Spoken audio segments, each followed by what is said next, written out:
أشهد أن لا إله إلا الله وحده لا شريك له وأشهد أن محمدا عبده ورسوله أما بعد فأعوذ بالله من الشيطان الرجيم بسم الله الرحمن الرحيم تفسیر کبیر جلد نمبر اول صفحہ نمبر 47 اہدنا الصراط المستقیم، ہمیں سیدھے راستے پر چلا۔ حل لغات: اہدنا ہدا سے ہے، کہتے ہیں ہداہ الی الطریق بینہ لہ، اسے رستہ بتایا۔ ہد العروس الی بعلہا زفہا الیہ، دلہن کو اس کے خاوند تک لے گیا۔ ہدا فلانن تقدمہ، اس کے آگے آگے چلا۔ کہتے ہیں جاءت الخیل یہدیہا فرس اشکر ان یتقدمہا، گھوڑے آئے جبکہ ان کے آگے آگے ایک سرخ رنگ کا گھوڑا دوڑتا چلا آ رہا تھا۔ اقرب: لفظ ہدایت اور اس کے 3 معنی۔ پس ہدا کے 3 معنی ہیں: رستہ دکھانا، رستہ تک پہنچانا اور آگے آگے چل کر منزل مقصود تک لے جانا۔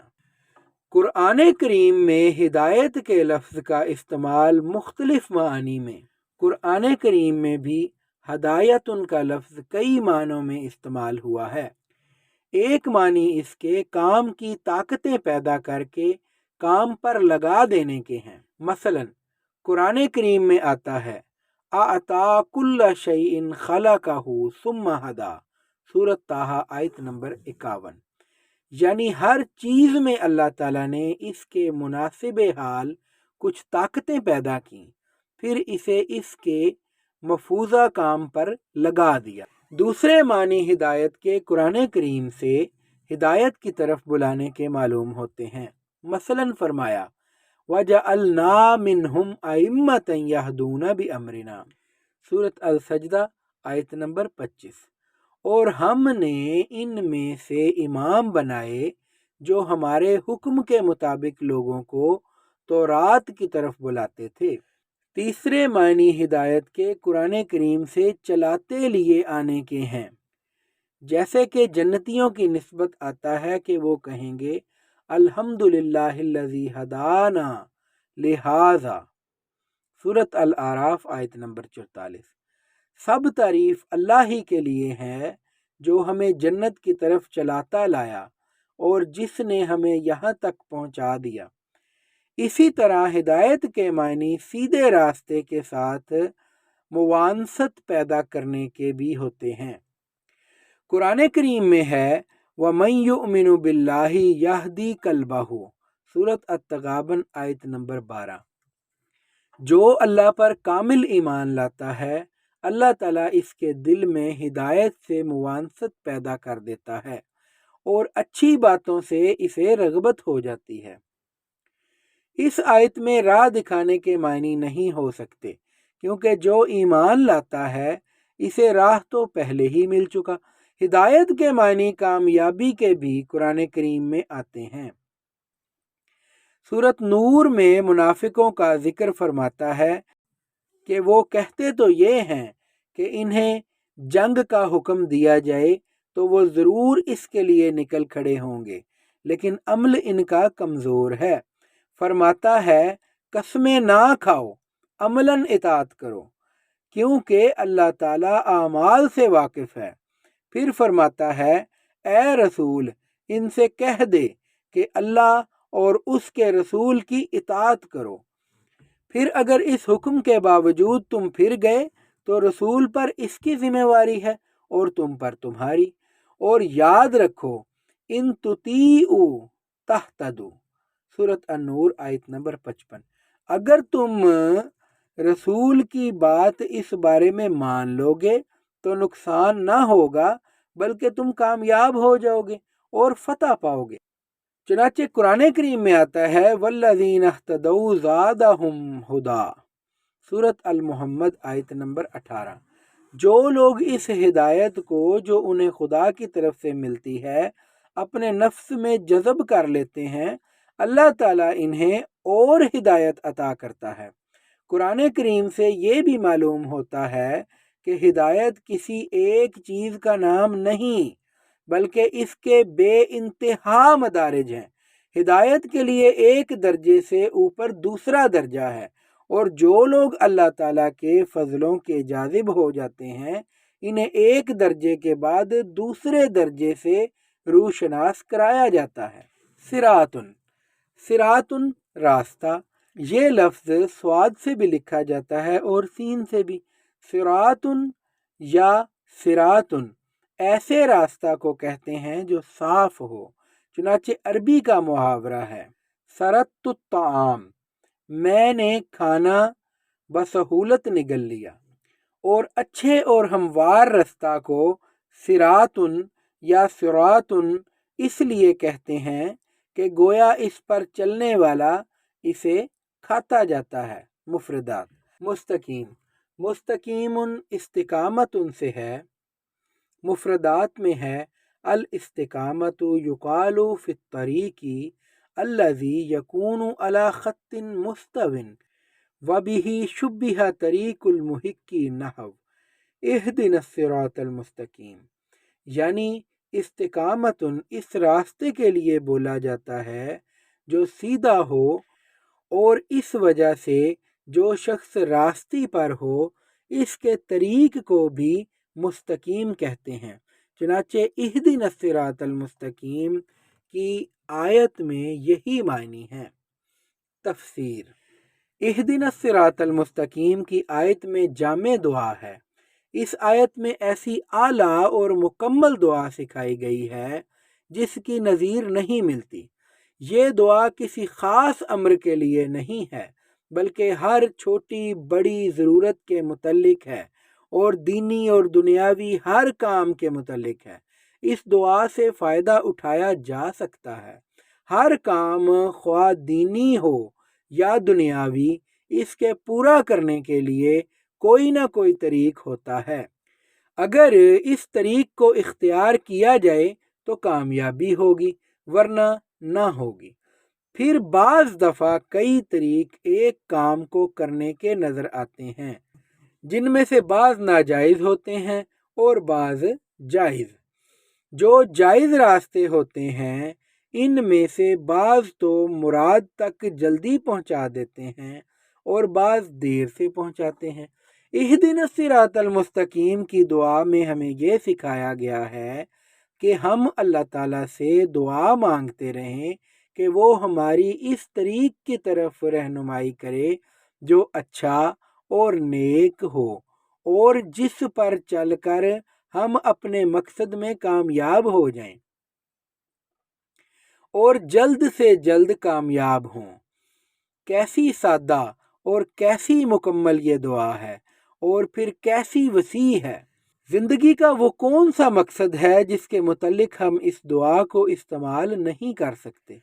اور جو شخص یہ دعا مانگنے کا عادی ہو وہ کس کس رنگ میں اپنی محنت کو زیادہ سے زیادہ بار آور کرنے کی کوشش نہ کرے گا، کیونکہ جس شخص کو ہر وقت یہ یاد کرایا جائے گا کہ ہر مقصد کے حصول کے لیے اچھے طریق بھی ہیں اور برے طریق بھی ہیں، اور یہ کہ اسے ہمیشہ اچھے طریق کے تلاش کرنے اور اختیار کرنے کی کوشش کرنی چاہیے، اور پھر اچھے طریقوں میں سے بھی اس طریق کو اختیار کرنا چاہیے جو سب سے قریب ہو۔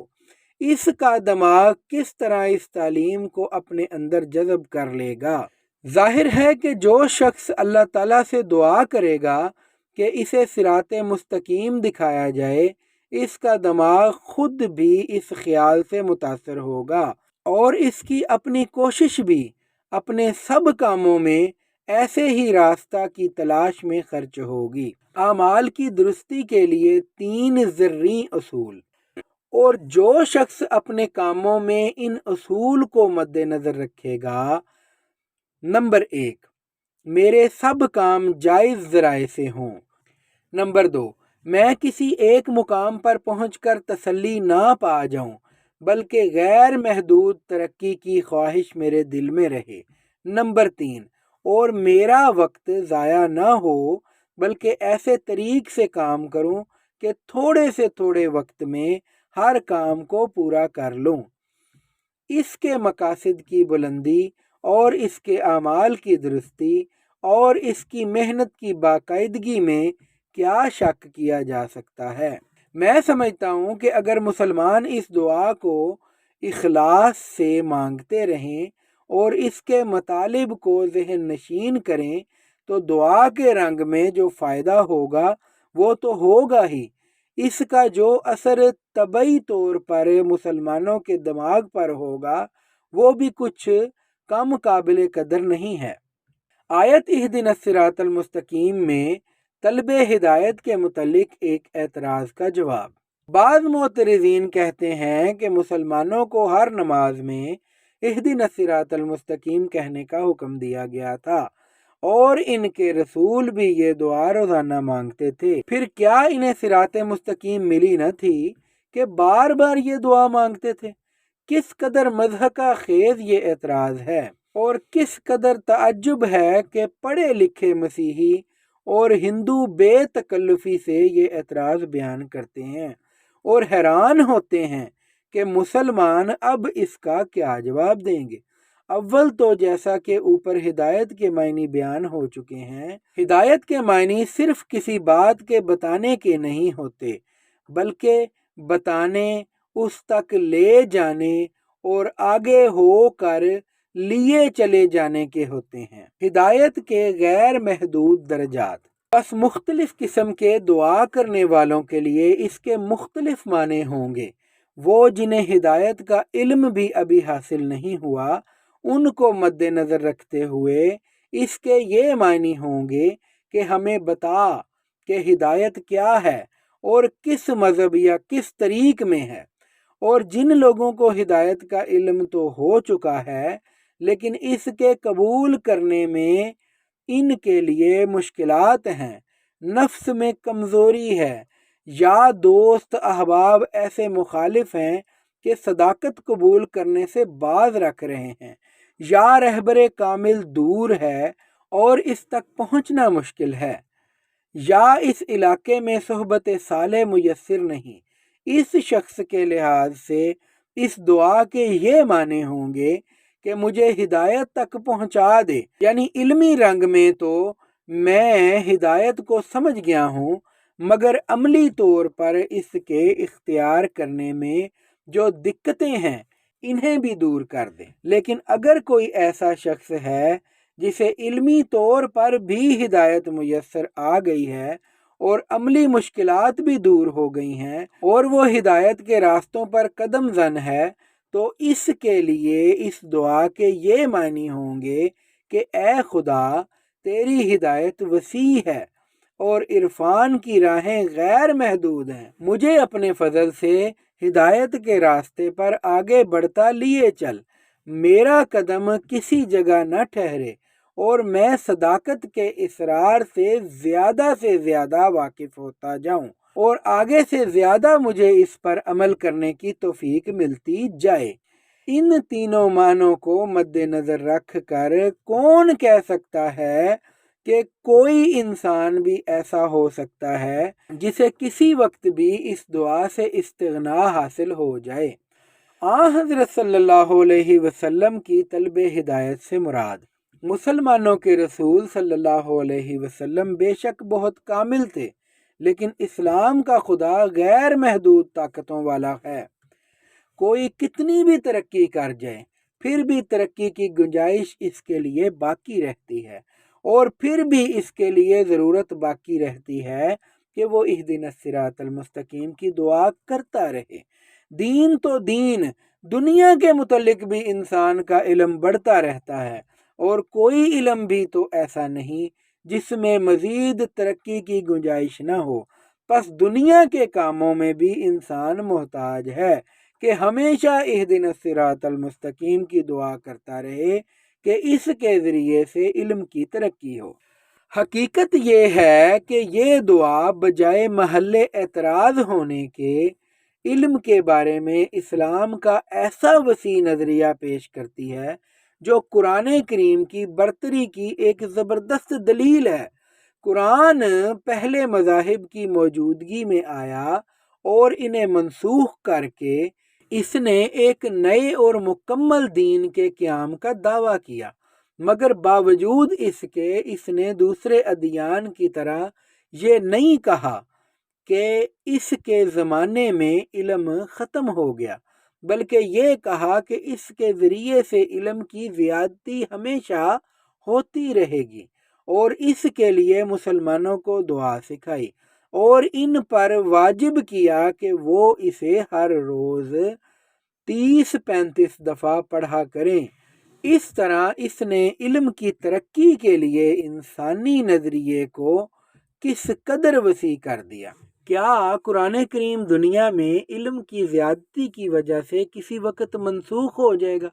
بعض لوگ اس نظریہ پر یہ اعتراض کیا کرتے ہیں کہ اس سے تو معلوم ہوا کہ قرآن کریم آخری ہدایت نامہ نہیں، کیونکہ اگر علم کی زیادتی ہوتی رہتی ہے تو کیوں تسلیم نہ کیا جائے کہ کسی وقت قرآن کریم بھی منسوخ ہو جائے گا اور اس کی جگہ کوئی اس سے بہتر کتاب لے لے گی؟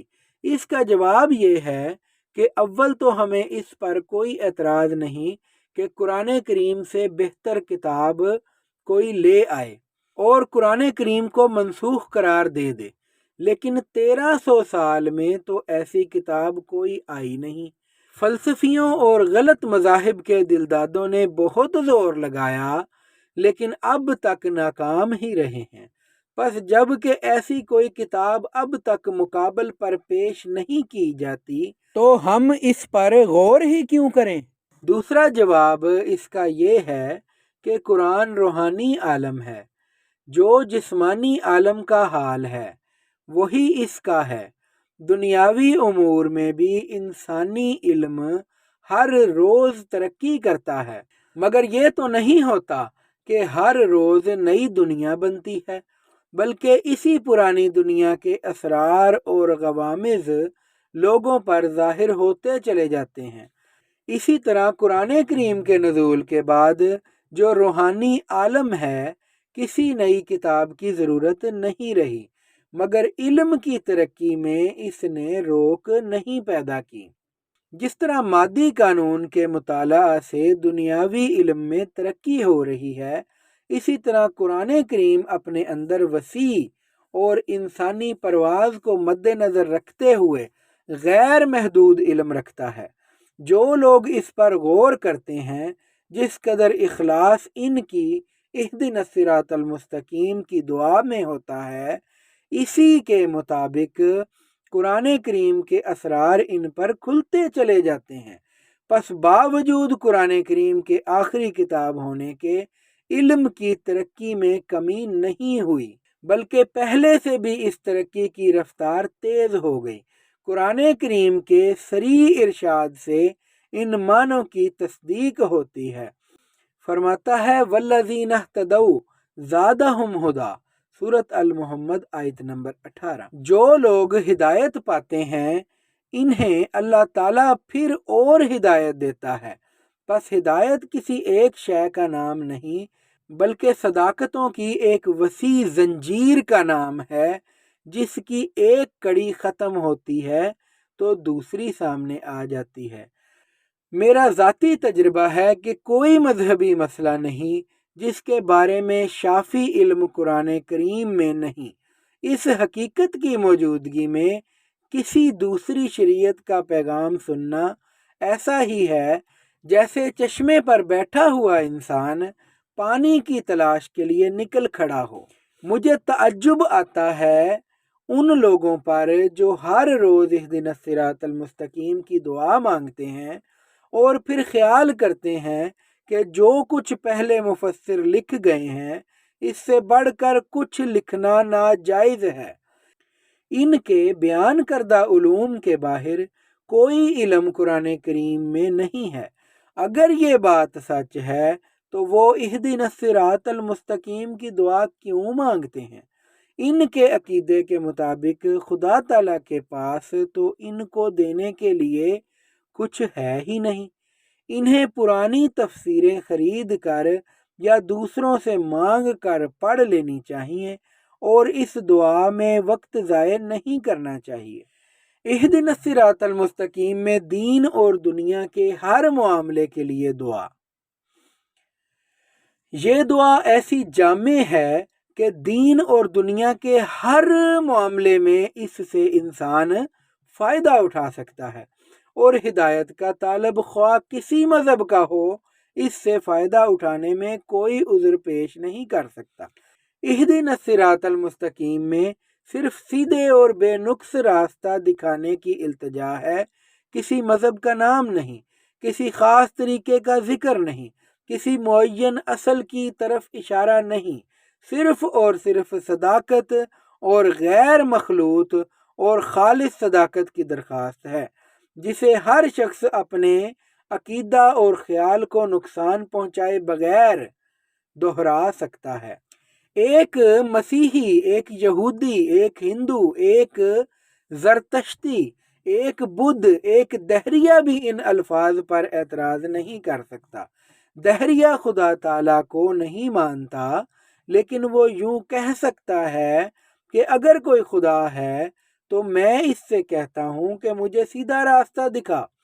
بس یہ دعا جامع، بے ضرر اور عام ہے، ہر شخص ہر حالت میں اس کا محتاج ہے، اور اس کے مانگنے میں اسے کوئی اعتراض نہیں ہو سکتا۔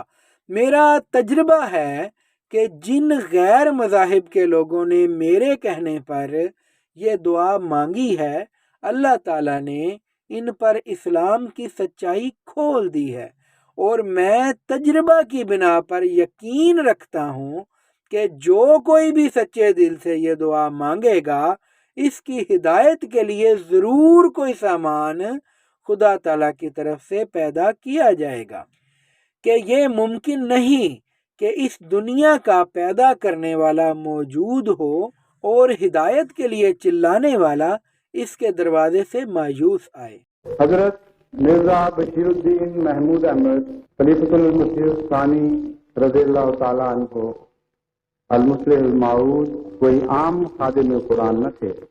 آپ کی پیدائش سے بھی پہلے ملأ اعلیٰ میں خدمت قرآن کے چرچے شروع ہو چکے تھے جو آپ کے مقدر میں لکھی گئی تھی۔ اس کی بازگشت الہام کی صورت میں حضرت مسیح موعود علیہ السلام پر نازل ہوئی، اور آپ نے علی الاعلان دنیا کو بتایا کہ دیکھو خدا اپنی قدرتوں کا ایک نشان دکھانے والا ہے، مجھے وہ ایک ایسا بیٹا عطا کرے گا جو خدمت قرآن میں دنیا میں نام پیدا کرے گا، اور ایسی بے نظیر خدمت کرے گا کہ دنیا گواہی دے گی کہ ہاں مسیح موعود کے فرزند کو ایک عظیم شان خدمت کی توفیق ملی ہے۔ پہ رحمت خدا کرے۔